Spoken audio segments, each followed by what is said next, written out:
April 1999, inside a Honda test facility in Tochigi, Japan.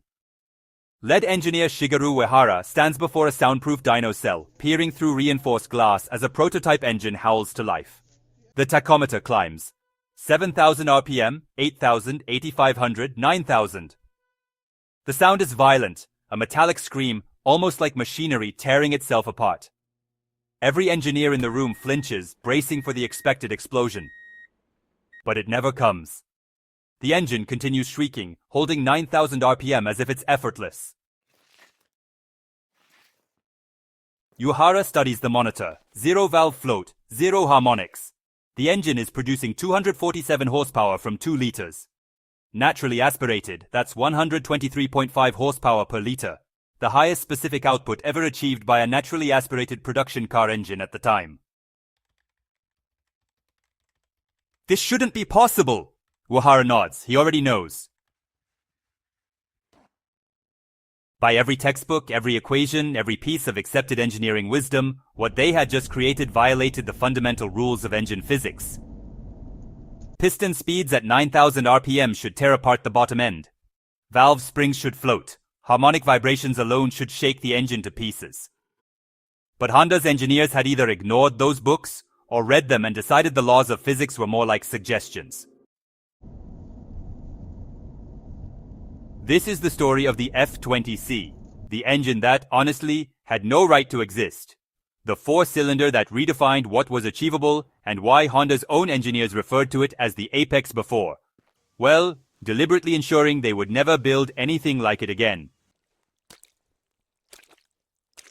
The NSX problem and Honda's identity crisis. To understand why Honda developed the F20C, you have to understand the crisis they were facing in the mid-1990s. The NSX, Honda's aluminum-bodied supercar, debuted in 1990 to widespread praise. It was stunning, dependable, and user-friendly.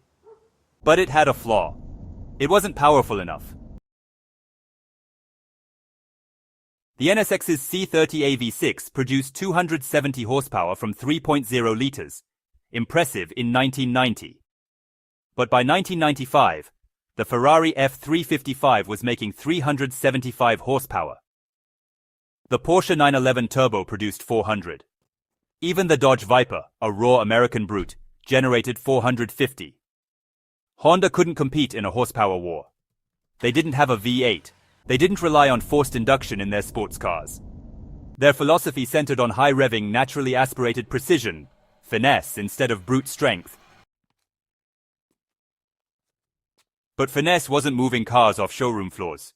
The NSX became a commercial disappointment, admired, respected, and, honestly, overshadowed by competitors boasting larger numbers on spec sheets.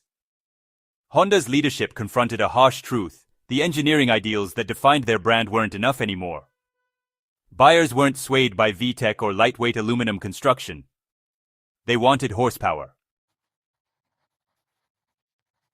Honda didn't know how to deliver that without betraying everything they stood for. Then, an idea emerged. What if they pushed their high-revving philosophy to its absolute limit? Not just high RPM, but, well, absurdly high. High enough that its specific output would embarrass rivals, even Ferraris and Porsches with exotic V8s and V10s. If they couldn't build a larger engine, they would build the most advanced small engine ever created.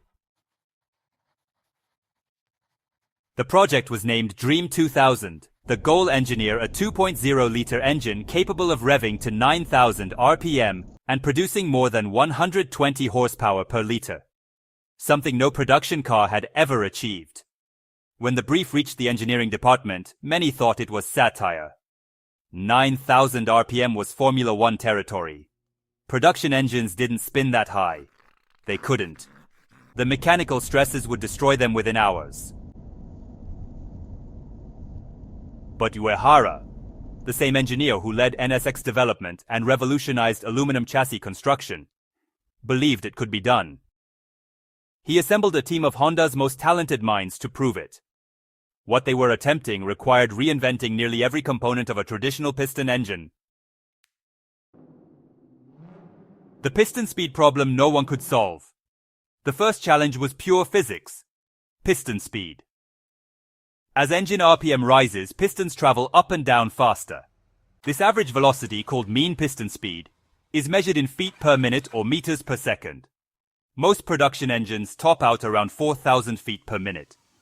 Considered the safe ceiling before stress becomes dangerous. Racing engines might reach 4,500, perhaps 5,000 feet per minute.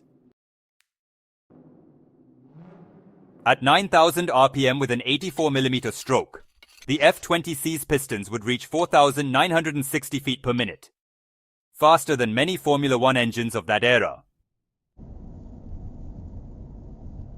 At those speeds, several catastrophic problems occur. First, connecting rods endure extreme tensile and compressive forces. They are stretched and crushed thousands of times per minute with enough energy to rip them apart. Second, piston rings really struggle to maintain a seal. At extreme speeds, they flutter, losing contact with cylinder walls. Compression drops, oil slips past the rings, power fades, and internal destruction begins. Third, the valve train just can't keep pace. Even strong valve springs can't close valves quickly enough. Valves float, remaining open when they shouldn't. Pistons collide with valves. Catastrophic failure. Every engineering manual said the same thing. You cannot safely spin a 2-liter 4-cylinder to 9,000 RPM with a production-worthy lifespan. Honda's response? Watch us. The impossible valve train. The valve train became Honda's first miracle. To reach 9,000 RPM, valves had to open and close 75 times per second, without floating, without breaking. They began by making the valves as light as possible. Intake valves were hollow and sodium-filled for cooling. Stems were shaved to the minimum diameter capable of surviving stress. Every gram mattered. Less mass meant less inertia, which meant less force required to actuate the valves. But lightweight valves weren't enough.